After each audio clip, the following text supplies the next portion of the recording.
Good evening, darling ones. How are you today? I am well, having very much enjoyed my holiday on Amora. After getting home and apologizing to a panth for my absence, I translated the third Nefteri vampire poem, this one set in the modern-day city of Edinburgh. So, with no further ado, send your imagination to the misty streets of Edinburgh and come with me on a journey through the winding lanes to find the shop that holds the vampire box.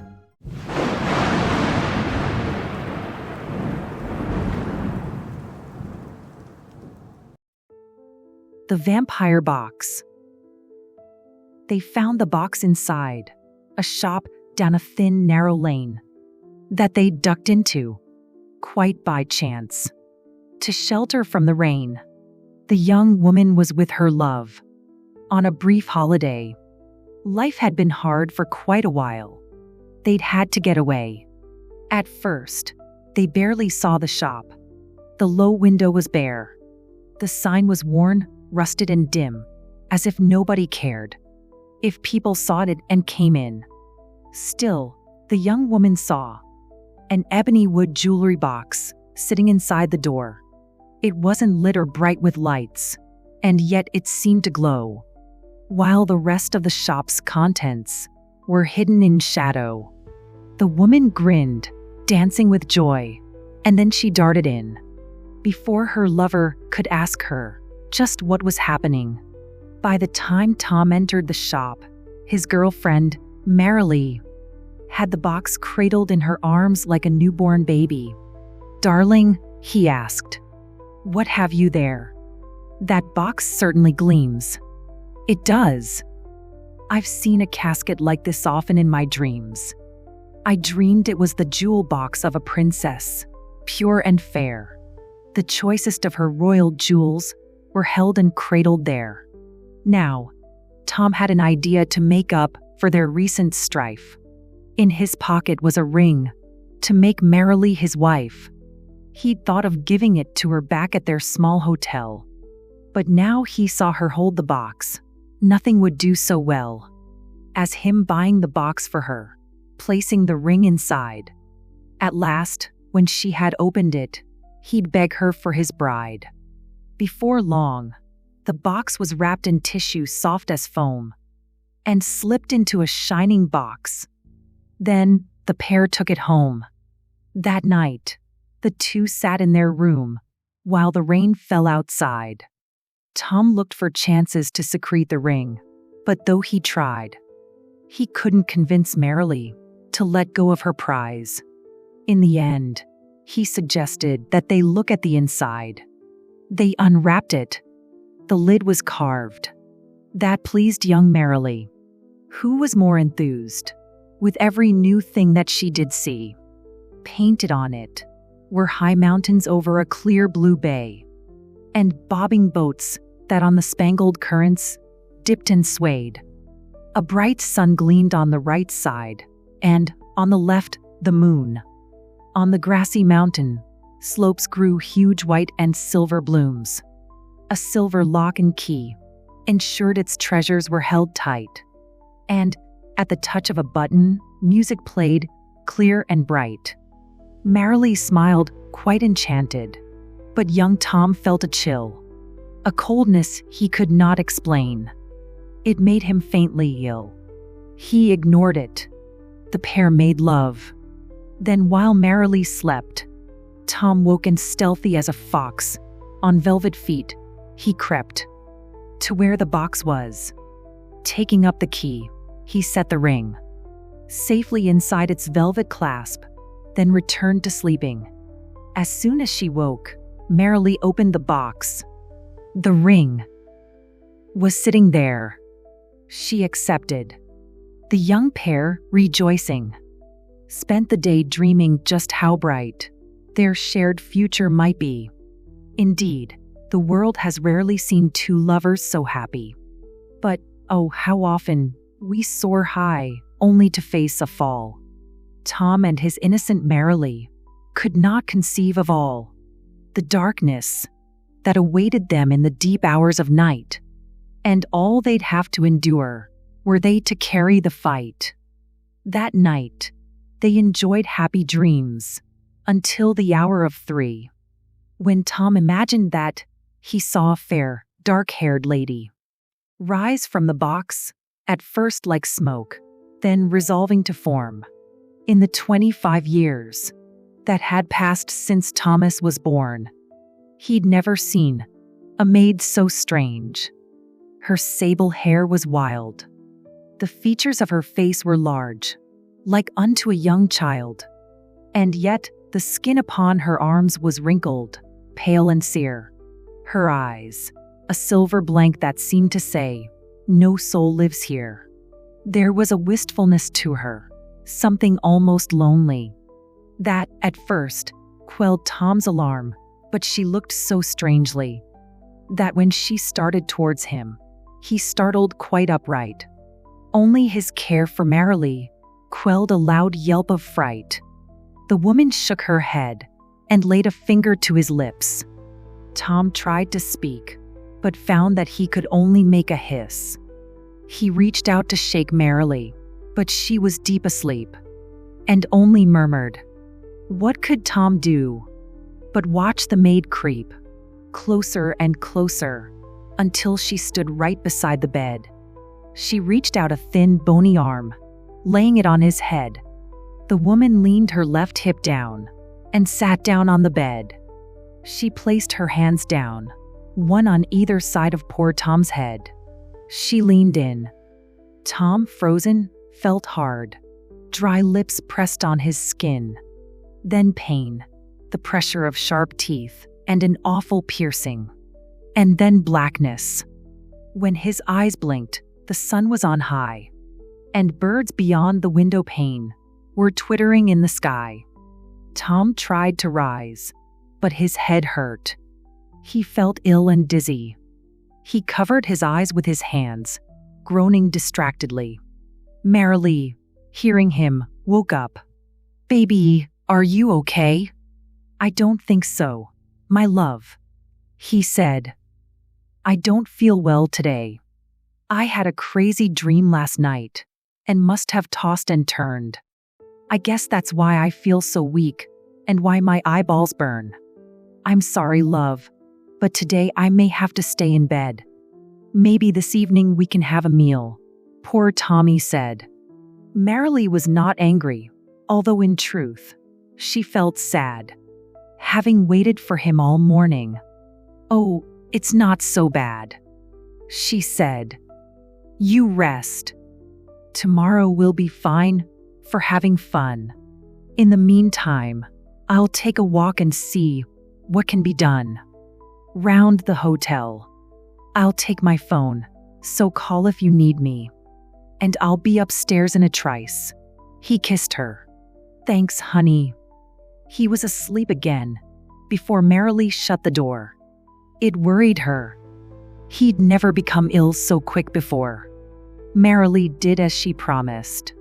She walked around the town, up the steep hill, where the castle was cloaked in leaves of brown. She listened to the people talk in their soft, Scottish burr. But all the time, she wished that her Tom was there with her. Marilee stayed out on the streets, longer than she'd meant to. It was full dark when Tom met her at the door. "I've missed you." He held Marilee close to him and kissed her lovingly. "Did you sleep?" Marilee asked. "Yes, I need you desperately. I feel wonderful, honest. Let's go and look at the stars. They're brighter than any of the lights outside of the bars." And so they did. Up on the hotel's roof, they clambered high and, wrapped in blankets, sipped hot chocolate and looked at the sky. "But perhaps we should take you in and snuggle up in bed? I think that I have ways to warm your skin there," Marilee said. She held onto Tom's fingers tight and led to bed her boy. She held him in her arms until he shouted out in joy. The next day, Tom felt better. The couple took a run to a nearby ruined abbey. The The trip was short, but fun. They treated themselves to dinner at an Italian place in a courtyard near the hotel. With a flushed, happy face, Tom headed home. Too tired for loving, they tumbled to bed. And both were asleep long before the pillow pressed their heads. Young Tom didn't move again until a voice said, "Arise." Tom shuddered, groaned, then raised a hand to rub across his eyes. He frowned, then looked around to see the woman had returned. Her face was still youthful and fair, but now her arms had turned to those of a sweet, stainless girl. Her body was still thin, but something that could almost have been beauty had come in, gilding her flesh. Oh no, young Tom thought. He shook his head. "Go away," he murmured. "My bride lies here, in this soft bed. Whoever you are, you can roll your mist self up, then leave. I have a wife. Whatever you are, you've no claim on me." He expected anger or fear. Instead, the creature smiled. "I see her," came the wispy voice. "She is a gentle child. Sure, 'tis she loves you very much, but I'm afraid that she, by purchasing my hiding place, ceded her claim to me. The only claim that exists is my claim on my own soul. I gave it to Merrily entire. It will not else swear, go, or turn aside. You may as well cease and bid me now goodbye. I will not one step from this bed, drag my body tonight." The lady laughed. "Move or do not. It makes no mind to me. What I need, I will take from you where you lie, happily." Thus saying, she moved forward to where trembling Thomas lay. She climbed upon him, in an attitude of amorous play, and before Tom could cry out, took his manhood in her hand. Tom shrank, but his body stiffened as if at her command.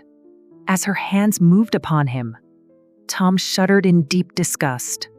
He wanted to shove her away, but found he could not trust his quaking flesh that now thrust up and forward at the thing, straddling his waist. The phantom smiled and began to sing. There was no sweetness in the closeness of her tight embrace, only a chill, as if a cloud in woman's form and face moved upon him. As she rocked, Tom turned his poor, heavy head from the monstrosity and lay like one already dead. A tear, and then another tear, came trickling down his cheek. In time, his body seized with a spasm sudden and sleek. He gasped in relief when the cool phantom lifted off him. He was weary, could barely breathe. The creature smiled at him. "I have what I need for right now," it said in a near purr, "but I desire some dessert. I will take that from her." Seeing the phantom glance at Merrily sparked the very thing Tom had not managed to prevent the hag from harming him. He moved. He didn't sit or stand, but hiked his left leg high and kicked towards her. The thing laughed at him. She said, "Oh my, it appears that you now feel strong enough to defy me. I'll then bestow punishment on your lady happily." She might well have, had young Tom not managed to move his arm. In doing so, he jerked and struck Merrily with his palm. She startled awake, and her lips opened on a complaint, before she beheld the thing, whether ghost, hobweb, or haint, and uttered a sound, not a gasp, nor as loud as a scream. But the sound pulled Tom from the paralysis of his dream. He darted to his feet, and proceeded his hands to lay upon the woman, who shrieked loudly and moved out of the way. Before either of the young lovers could move or say more, the creature flew up through the air. It entered a small door on Merrily's jewelry box, and then it disappeared. Merrily looked at Tom, as much a question in her eyes as fear. Tom picked up the box and from the attic window down, he threw it until it shattered. Upon the stony ground, there was a hiss, a wisp of smoke, and a despairing scream, and the specter had vanished, as if something from a dream. Nor ever has the vampire ghost been known to appear more upon the Edinburgh hills or on the Scottish moor. Subscribe to become a delicious darling. Good for Tom Hay. He should get the day's award for quick thinking. I certainly would not like to meet the vampire woman from the jewelry box. Today's word for the comments is explore. Type it and tell me what place in the world you would most like to explore. As always, I would like to ask you to hit like, subscribe, and tap the notification bell to become an official delicious darling. I have promised to spend some one-on-one time with Apant this week, as he is upset with me for being away too much. So, we're going to explore the attic of our home to see if we can find any unusual manuscripts that we've forgotten.